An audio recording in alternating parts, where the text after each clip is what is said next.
Kwentong Pambata. Ang Lobo at ang 7 mga bata. Noong unang panahon, mayroong isang malambot na laruang lobo na nagngangalang Zippy. Si Zippy ay isang laruan na umaliw sa maliliit na mga bata sa kama. Naramdaman nito ang kanilang mainit, mapagmahal na yakap na kinig sa masasayang kwento bago matulog. Bumulong sa kanyang malambot na tenga. At nang lumaki na ang bata, siya ay tinapon sa isang maruming palengke para mapulot ng isa pang bagong bata. Nangyari ito sa loob ng maraming taon.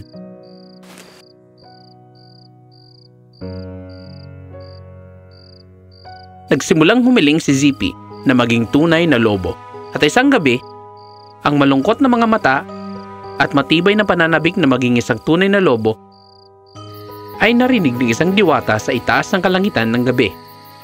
At habang si Zippy ay nakasandal sa isang istante, sa liwanag ng buwan, ay isang mahiwagang pagbabago ang naganap. Ang kanyang malambot na balahibo ay naging magaspang na bungkos.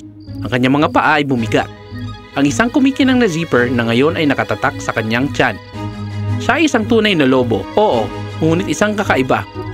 Magpakailanman na nakatali sa kanyang nakaraan. Sa sandaling nabuhay si Zippy, tumakbo siya sa malapit na kagubatan sa kanyang kalayaan. Natuwa siya sa kilig ng hangin na humahampas sa kanyang balahibo. Napaungol siya sa buwan na parang isang tunay na lobo sa unang pagkakataon sa kanyang buhay. Woof! Ang sarap sa pakiramdam. Kaya ito ang ibig sabihin ng pagiging isang tunay na lobo. Pero gutom na ako. Kumakalam ng tiyan ko sa pagkain. Habang natutuklasan ni Zippy ang kanyang sarili, sinubukan niyang nguyain ang tuyong damo at agad itong iniluwa. Pagkatapos ay sinundan niya ang isang amoy na naaamoy ng kanyang mga butas sa ilong at sinundan ang mabangong landas na nagatid sa kanya sa isang magandang maliit na kubo, kung saan nakatira ang isang inang kambing kasama ang kanyang 7 anak.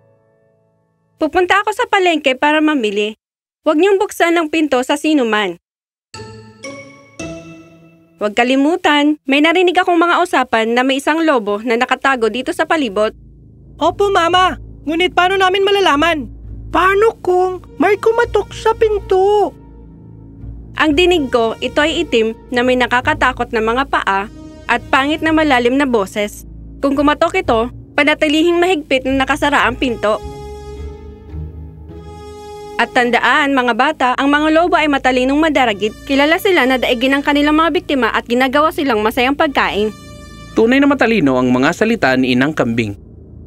Dahil habang sinasabi niya sa isa sa kanyang mga kapitbahay ang tungkol sa kanyang takot, si Zippy na lobo ay nagkukunwari bilang isang magsasaka, nagtatago sa malapit, nakikinig sa bawat salita. Magaling! Napakahusay! Kung mamamalengke ang Inang Kambing, dadaan ako sa bahay niya. At kukumustahin ko ang mga anak niya. Pagkatapos, sinusubukang hindi masyadong mahalata. Ang lobo ay nagmamadaling pumunta sa kubo ng kambing. Doon, itinapon niya ang kanyang talukbong. Umungol siya ng malalim na boses. Buksan niyong pinto! Buksan niyong pinto! Si Mama ito! Kagagaling ko lang sa palengke. Buksan niyong pinto!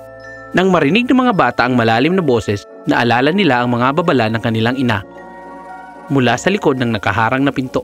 Alam namin kung sino ka. Ikaw ang lobo.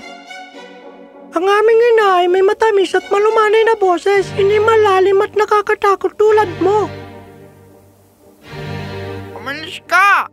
Hindi ka namin pagbubuksan ang pinto! At kahit na ang lobo ay malakas na humahampas sa pinto, ang mga bata, bagaman nanginginig sa takot, ay tumangging papasukin siya sa bahay.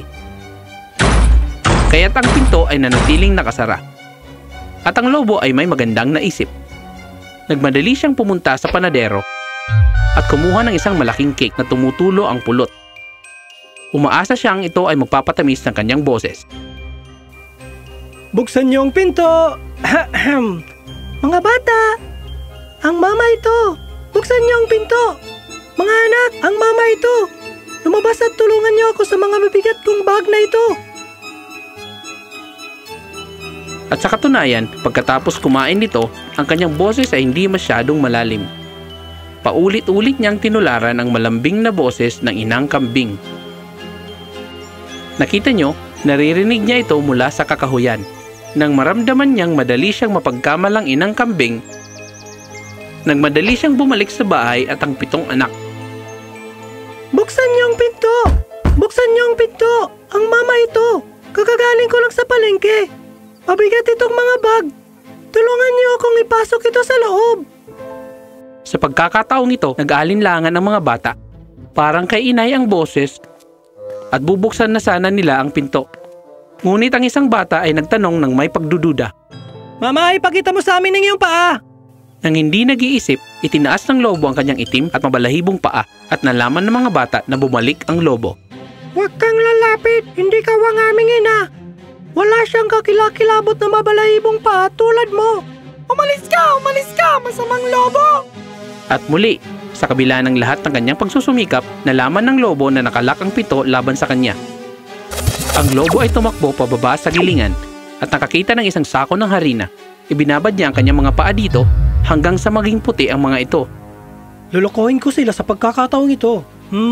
Naglalaway ng aking bibig. Gutom na ako. Ang aking tiyan ay umuungol at ang aking pantalon ay nahuhulog na sa aking baywang. Lalamunin ko ng buo itong malalambot na bata.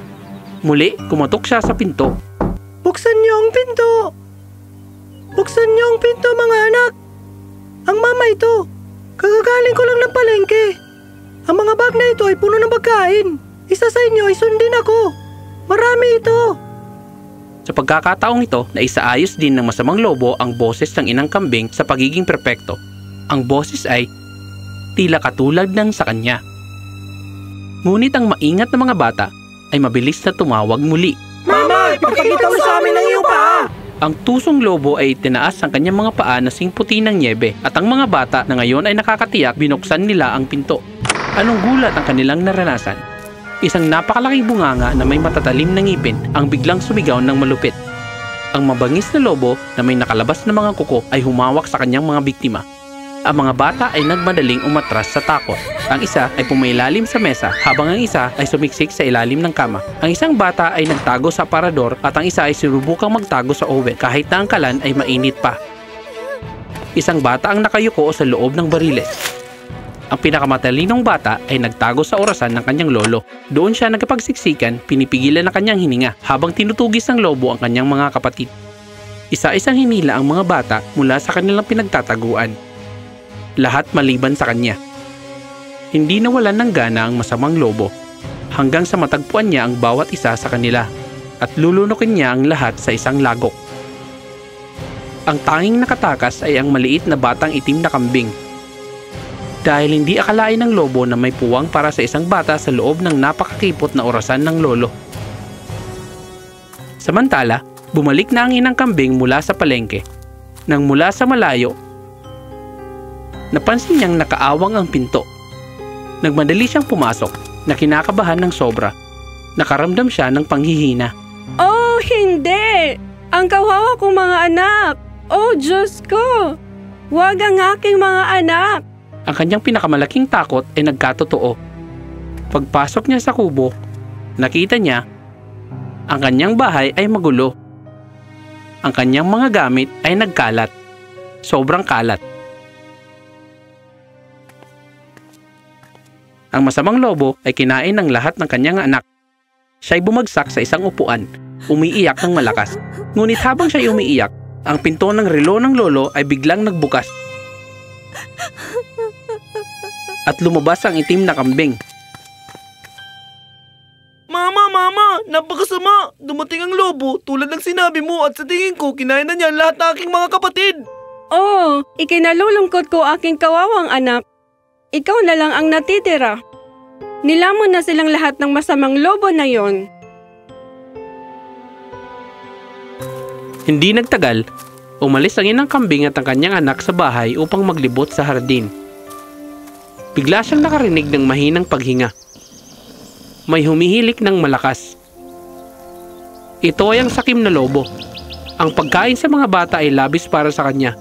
At siya ay mahimbing na nakatulog. Walang kamalay-malay sa mundo sa paligid niya. Ang inang kambing ay nakatitig sa kanya ng masama. Nagngangalit ng kanyang mga ngipin. Ngunit ang mabilis na napansin niya ang isang bagay na hindi karaniwan. Nakita niya ang zipper na nakasusi sa taba ng tiyan ng lobo. At tiningnan niya ng mabuti. Nagulat siya at hindi ito ang kanyang kasuotan. Ito ay sa kanyang balat. Ito ay si Zippy, ang lobo. Sa isang iglap, nagkaroon ng ideya ang inang kambing. Sinabi niya sa kanyang anak, Mabilis ngunit tahimik na tumakbo at magdala ka sa akin ng isang tambak na bato. Magdahan-dahan at huwag magpanik. Nandito si Mama. Kaya natin to. Kaya bilis. Sa sandaling ang maliit na itim na kambing ay naging abala sa pagkukolekta ng mga bato, lumingon siya sa loob at mabilis na binuksan ang zipper ng tiyan ng lobo. Gaya ng inaasahan niya, nilamon ng buo ang mga bata dahil sa gutom. Ibig sabihin ay buhay pa silang lahat sa loob ng kanyang tiyan. Isa-isa silang lumabas mula sa tiyan ng lobo. Shhh! Mga bata, tahimik at tulungan ang iyong kapatid. Nasa likod siya nangungulikta ng mga bato, maliliit na mga bato o kahit na anong makita nyo. Pagmadali, sama-sama kayo at maging tahimik. Andito lang si Mama. Asan siya? Sa likod ng damuhan na yun, mahal. Tingnan mo. Oh, opo, Mama. Masaya akong makita ka, Mama. Oh, aking anak. Masaya din akong makita ka. Sige na. Bilis, bilis! Huwag mag-ingay! Narinig niyo si Mama! At mga bata, kailangan nating makalayo bago pa siya magising. At kaya, pinuno ng inang kambing ang tiyan ng lobo ng mga bato, mga maliliit na mga bato, na kinolekta ng lahat ng mga batang kambing at maingat na isinara ang zipper. Maya-maya, nagising ang lobo na may matinding uhaw. Napakabigat ng tiyan ko. Napakain ako ng sobra. Dahil sa mga batang kambing, kailangan ko talagang uminom ng tubig. Ngunit, habang ang lobo ay nakayuko sa ilog upang uminom, ang kanyang tiyan na puno ng mga bato ay tumagilid sa kanya at nahulog siya sa tubig. Dahil sa bigat, ay dinala siya sa ilalim.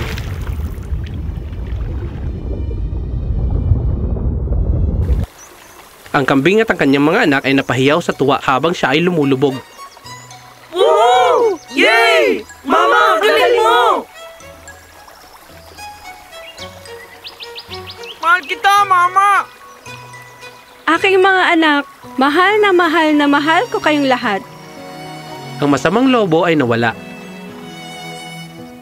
At ang mga bata ay masayang umuwi kasama ang kanilang mapagmahal na ina. At lahat sila ay namuhay ng maligaya magpakailanman.